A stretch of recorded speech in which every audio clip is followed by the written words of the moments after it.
मोहम्मद हमारे यीशु साहब बयान फरमा रहे थे, नारे तकबीर, नारे रिसालत, नारे रिसालत, नारे ताकीद, नारे हैदरी।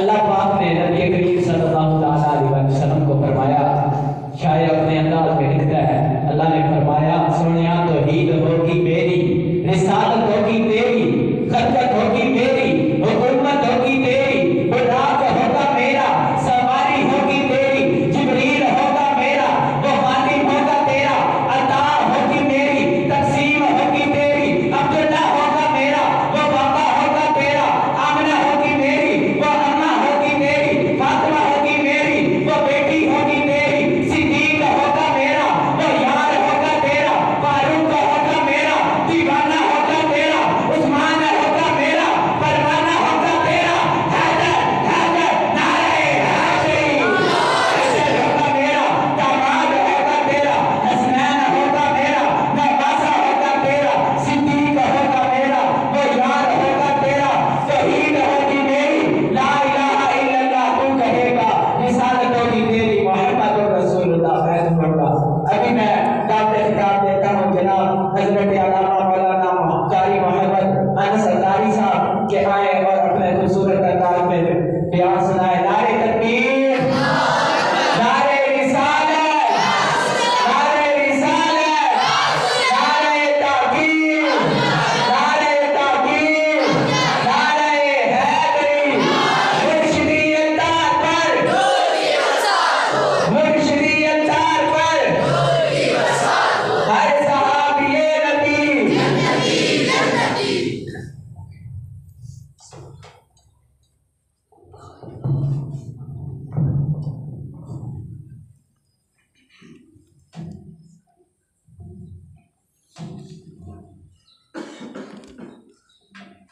अल्हम्दुलिल्लाहि रब्बिल आलमीन वस्सलातु वस्सलामु अला सय्यिदिल मुरसलीन अम्मा बअद फअऊज़ु बिल्लाहि मिनश शैतानिर रजीम बिस्मिल्लाहिर रहमानिर रहीम वस्सलातु वस्सलामु अलैका या रसूलल्लाह सल्लल्लाहु अलैहि वसल्लम व अला आलिका व अस्हाबिका या हबीबल्लाह वअला आलिका वअस्हाबिका या हबीबल्लाह वस्सलातु वस्सलामु अलैका या नबियल्लाह सल्लल्लाहु वसल्लम अलैका या नबियल्लाह वअला आलिका व अस्हाबिका या नूरल्लाह वअला आलिका वअस्हाबिका नवैतु सुन्नतल इअ्तिकाफ नवैतु सुन्नतल इअ्तिकाफ قال رسول الله صلى الله تعالى عليه وآله وسلم كثرة الذكر والصلاة علي تنفي الفقر صلوا على الحبيب صلى الله تعالى على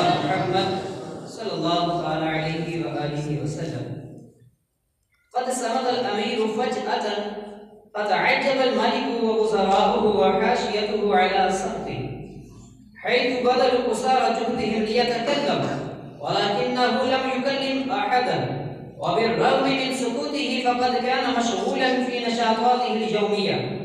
وذات يوم خرج الأمير الصامت مع أصدقائه لصيد الطيور ووقف تحت شجرة كثيفة يبحث عن طير وفي يده قوس وسهم فإذا به قد سمع زقزق طير من داخل أوراق تلك الشجرة فرمى السهم عن القوس إلى جهة صوته فسقط الطير جريحا متقلبا فما تمالك الأمير نفسه إلا وتكلم قائلا يسلم الطير ما دام صامتا لكنه بزقزقته أصيب بالسهم وللأسف تكلمت أيضا بزقزقته.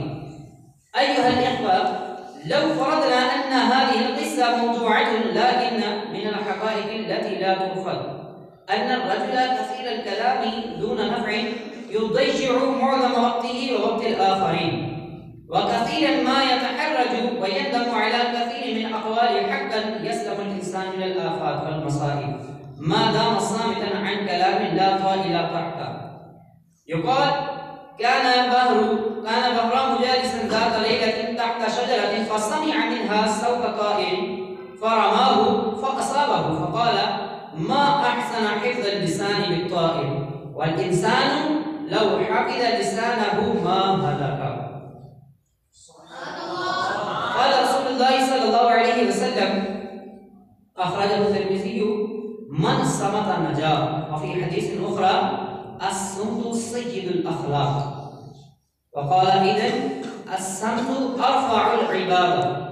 وإذن قال رسول الله صلى الله عليه وسلم مقام الرجل للصمت أفضل من عبادة 60 سنة. قيل في شرح هذا الحديث الشريف إذا عبد أحد 60 سنة ومع ذلك كان يكلم كثيرا ولا يفرق بين الكلام الحسن والكلام الكبير فالأفضل له الصمت قليلا، فإن فيه أي الصمت قليل فكرة وإصلاح نفس واستغراقا في المعارف والحقائق وغوصا في بحر الذكر الخفي ومراقبة أيضا. عن سيدنا سفيان بن عبد الله رضي الله تعالى عنه قال قلت يا رسول الله صلى الله عليه وسلم حدثني بأمر أعتصم به. قال قل ربي الله ثم استقم. قلت يا رسول الله صلى الله عليه وسلم ما أخوف ما تخاف علي؟ فأخذ بلسان نفسي ثم قال هذا. ليت حديث صحيح البخاري الآتي يترسخ في أذهاننا. وما هو الحديث؟ الحديث من كان يؤمن بالله واليوم الآخر فليقل خيرا أو ليصمت. ونقل في حلية الأولياء كان سيدنا أبو بكر الصديق رضي الله تعالى عنه يقول لا خير في قول لا يراد به وجه الله. ويقول سيدنا سفيان الثوري رضي الله تعالى عنه أول العبادة الصمت ثم طلب العلم ثم حفظه ثم العمل به ثم نشره. قيل لسيدنا عيسى روح الله على نبينا عليه الصلاة والسلام دلنا على عمل ندخل به الجنة. قال لا تنطقوا أبدا. قالوا لا نستطيع ذلك. فقال فلا تنطقوا إلا بخير. صلوا على الحبيب